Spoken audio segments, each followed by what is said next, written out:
Halo, gue sekarang mau jalan-jalan sama VinFast MPV7. Halo Otomotif dapat kesempatan buat nyobain nih mobil listrik dan bakal jalan sekitar 70 kiloan keliling-keliling Jakarta. Jadi buat kamu yang lagi nyari MPV 7-seater dan listrik juga bisa nonton sampai akhir video ya. Gue bakal jelasin secara simpelnya. Titik pertama gue ada di dealer VinFast Depok dan ini udah berjejer 5 unit VF MPV7 yang bakalan nemenin gue seharian.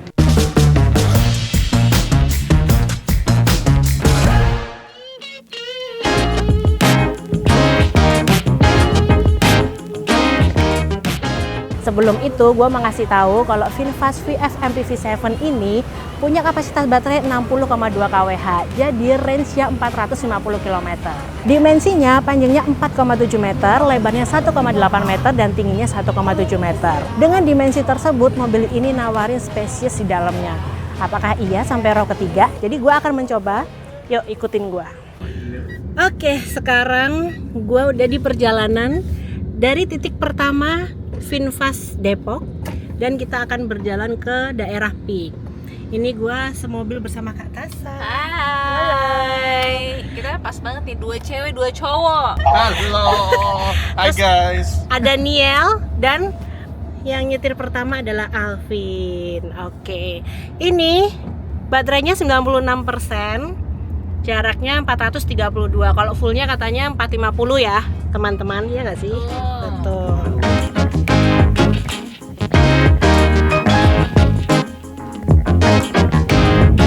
Udah sekitar 10 kiloan lebih mau jadi penumpang menikmati row kedua. Pada row keduanya seatnya empuk ya ternyata, dan gue kan nggak tinggi banget, gue masih nyaman duduk di belakang. Terus ini juga kalau dari konfigurasi seatnya atau bisa diapain sih, bisa di-adjust nggak sih row keduanya, dia bisa. Jadi ini beneran sidebar gini ya, gue headrestnya pas, headrestnya pas menopang kepala gue. Terus ini bisa di-adjust dari bagian sini, bisa agak tegak gini, dan yang paling nyender kayak. Terus ada apa aja di row kedua? Di sini dapat handle dan dia ternyata udah auto juga. Tuh, auto untuk buka kacanya. Ada pocket. Kalau buat untuk UOI type agama seksi, gue belum nyoba nyetir. Cuman intinya kalau yang di baris kedua gue merasakan nyaman, paha gue gak gam. Gue nyaman deh kayaknya kalau perjalanan jauh. Tapi kalau ini diisi untuk 3 orang, di bagian kedua gue belum tahu nih rasanya gimana, karena ini masih berdua doang. Kata sampai sekarang masih tinggal. Kalau ngomongin MPV 7-seater, biasanya row 3 itu kurang memanusiakan orang dewasa kalau lagi duduk. Tadi gue udah kasih lihat kan row kedua kayak gimana, nanti gue bakal cobain row ketiga dari mobil listrik ini. Jadi ini dia tuh punya sistemnya untuk mengakses ke row ketiganya itu dimudahkan oleh VinFast. Tinggal kita tarik aja sekali. Nah, dia udah bisa kelipet sendiri. Ini baris ketiganya. Jadi kalau gue sebelah sini sendiri, sebenarnya kalau gue tidak tertopang dengan baik ya pahanya gitu. Jadi emang untuk sisanya 2 jari doang. Tapi headroom gue cukup luas dan dia juga udah ada AC untuk baris ketiga. Misalkan ini ditutup, cuman untuk orang dewasa headrestnya juga terlalu rendah kalau gue, cuman masih nyaman lah. Untuk anak-anak sih ini bakal cukup banget.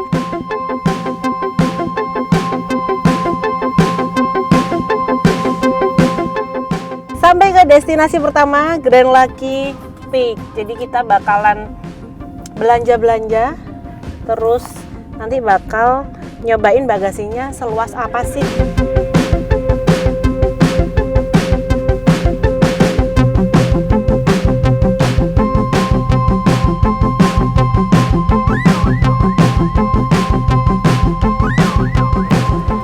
Kita save berapa? Kita masih kembali 117, 800 ya.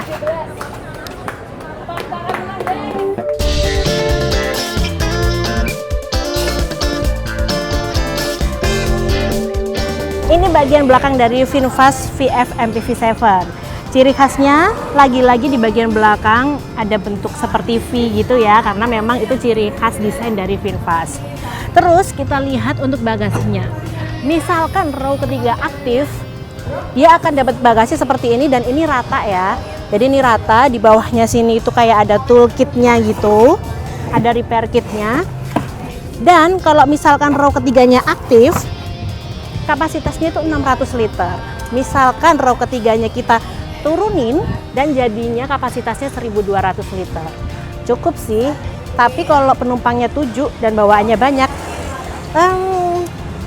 kayaknya harus ada yang dipangku. Jangan bawa banyak-banyak barangnya berarti ya.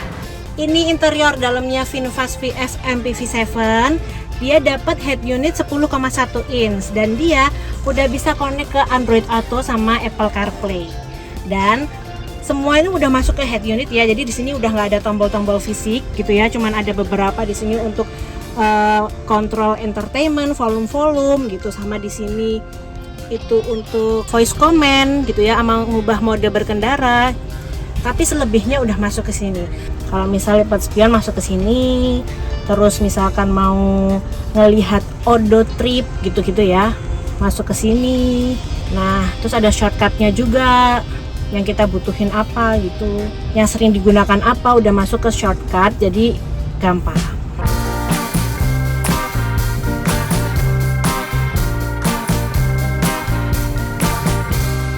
Habis makan siang di Peak, terus kita lanjut untuk ke kantor pos Philately. Sekarang yang setir Kak Tasa tuh. Halo, izin nyetirin ibu. Ya, nah ini gue nyobain di penumpang depan. Ini sejujurnya sungguh luas sekali ya. Jadi gue selonjoran gini tuh masih ada sisa nih. Luas, ya, nyaman dan luas. Terus di bagian depannya sini ya udah nggak banyak sesuatu gitu, jadi clean aja. Di sini dapat kompartemen. Terus di sini ada bukan wireless charger, tapi dia ya udah tempat untuk nyimpen HP aja. Terus ada cup holder 2. Di sini ada kompartemen lagi. Terus di sini ada lagi nih. Terus di bagian bawah juga ada kompartemen dan mobilnya enak. Suspensinya enak. Jadi penumpang juga enak. Ini gue pertama kali nyobain nyetir VinFast VF MPV7. Setirnya enteng, terus kalau ngegas dia instan yang nggak ngagetin gitu ya. Lumayan Ya kan, tidak ngagetin tapi jadi nggak bikin mual. Terus ternyata karena gue kira dia kan gede ya sebenarnya dimensinya, tapi visibilitas gue menyetir sebagai cewek nggak ada masalah sih. Udah gitu dulu deh, karena cuman pendek jaraknya gue menyetir. Nanti kalau ada kesempatan gue kasih tahu lagi.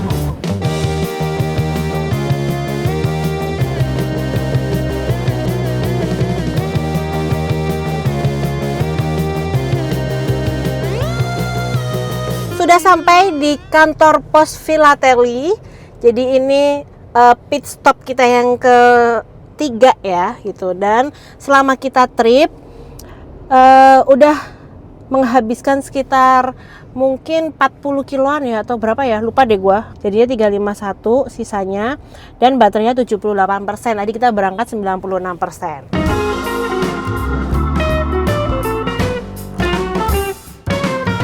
Karena di kantor pos kita harus nulis surat nih, jadi udah dikasih kayak postcardnya gitu. Kita disuruh nulis tujuannya ke siapa, terserah, nanti kita beneran kirim. Sekarang kita mau didemoin gimana caranya ngecharge di charging stationnya VinFast. Menggunakan SPKLU Izin atau VinFast itu tidak perlu melakukan scanning. Jadi kita tinggal colok, otomatis dia akan terisi. Nah, bagaimana caranya? Pada saat nanti kita coba untuk charge, SPKLU ini akan berusaha mengenali kendaraan. Jadi khusus SPKLU ini hanya bisa digunakan oleh kendaraan VinFast saja. Dulu kalau mau beli mobil listrik pasti bingung kan ngecasnya di mana ya, ribet gak ya ngecasnya, tapi sekarang enggak, apalagi VinFast. Karena VinFast itu udah punya ekosistem sendiri untuk charging stationnya. Mereka kerjasama sama kantor pos seluruh Indonesia, bahkan sekarang udah ada 2.200-an lah charging station di seluruh Indonesia ya. Jadi misal kalian jalan-jalan ke kabupaten, terus bingung mau ngecas di mana, langsung aja ke kantor pos, pasti ada chargingan VinFast. Dan mobil listrik ini ngecas dari 10% sampai 70% cuma dalam waktu 30 menit. Karena dia udah support fast charging. Dan yang menurut gua menarik adalah after sales-nya dari VinFast. Karena mereka ngasih free ngecas di V-Green Charging Station sampai dengan 31 Maret 2029. Nggak cuma itu, mereka ngasih garansi kendaraan 7 tahun atau 160.000 km dan garansi baterainya 10 tahun atau 200.000 km. Terus nggak khawatir juga karena dealer VinFast atau tempat servisnya untuk mobil VinFast itu ada di mana-mana, udah tersebar di seluruh Indonesia. Dan ada juga resale value garanti. Jadi misal lo mau upgrade dari VinFast 1 ke tipe VinFast yang lain atau langsung jual aja gitu ya mobilnya, mereka bakal kasih harga yang oke lah buat mobil lo itu. Karena media drive ini, gue dikasih tahu hitungan tentang cost ownership-nya VinFast yang katanya lebih terjangkau dibandingin sama MPV sejenis. Jadi hitungannya kayak gini. Misalkan nih ada rencana beli, ada beberapa variabel yang perlu dihitung. Dan ini kita anggapnya 4 tahun pemakaian. Yang pertama harga mobil. Kalau pilih yang sewa baterai, harganya setelah diskon 345 juta. Berarti ada kos sewa baterai per bulan 880.000. Cukup bayar 2 tahun aja, jadi 21.120.000. Terus kos untuk ngecharge, anggap sebulan jarak yang ditempuh 2000 km ya. Harga ngecharge-nya di V-Green Rp330 per kilometer. Kalau dikali 4 tahun jadi 31.680.000. Lupa ada free ngecharge juga sampai 31 Maret 2029 di V-Green. Berarti ada pengurangan sekitar 21 jutaan. Terus maintenance mobil listrik untuk 4 tahun sekitar 14 juta. Jadi total cost of ownership-nya selama 4 tahun segini nih, dibandingin sama MPV bensin sejenis bisa lebih murah 168 jutaan. Tapi ini hitungan kasar ya. Estimasi cost ini bisa kamu akses juga di website mereka di sini. Tinggal masukin tipe mobil VinFast yang kamu cari, nanti keluar deh hitungannya. Setelah seharian bareng VinFast VF MPV 7 ini, gue baru kerasa nih, kalau misalkan beli mobil listrik dari VinFast itu kayaknya bakal ngerasa aman gitu ya after sales-nya juga. Dan karena dia 7-seater, jelasnya kabinnya lega, dapet tuh. Terus dia muat banyak karena 7-seater. Yang paling penting menurut gue adalah ekosistemnya dari si VinFast, karena udah nyediain banyak banget charging station sampai ke kabupaten, jadi kita nggak akan tuh range anxiety. Nah, kalau kamu sendiri, misalkan beli mobil listrik keluarga, pilihnya yang kayak gimana? Coba komen di bawah.